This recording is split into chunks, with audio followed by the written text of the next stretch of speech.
Hello students. Today we are going to study chapter 1, The World of Animals, part 2. In this chapter we are going to cover the topics habitat of animals, feeding habits, breathing organs in animals, movements in animals and migration. As we have done the first topics earlier video. So today we will be studying about the feeding habits of animals. Feeding habits of animals. All organisms need food for their growth and development. Feeding habits differ from animal to animal.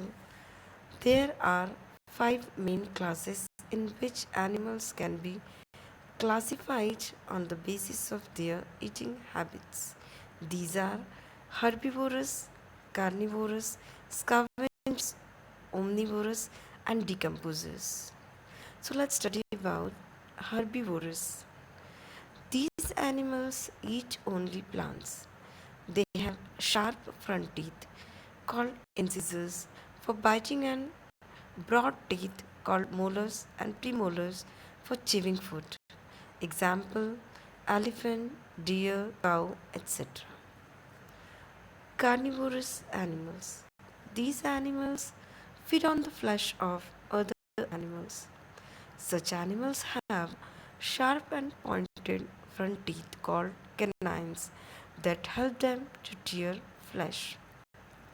They have strong molars for chewing the flesh and bones. Example lion, etc. Scavengers. These animals feed on dead or decaying animals. They play an important role in maintaining a balance in nature by preventing accumulation of dead bodies of animals.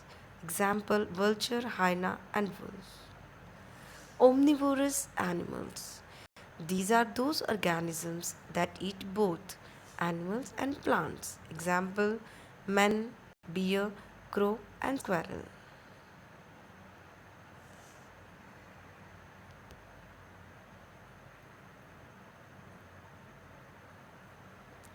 Decomposers. There is another category of animals based on eating habits which is known as decomposers. These are very small organisms which feed on dead and decaying plants and animals. Example earthworm, mushroom, snail, etc. Thank you for watching. Keep watching, keep learning.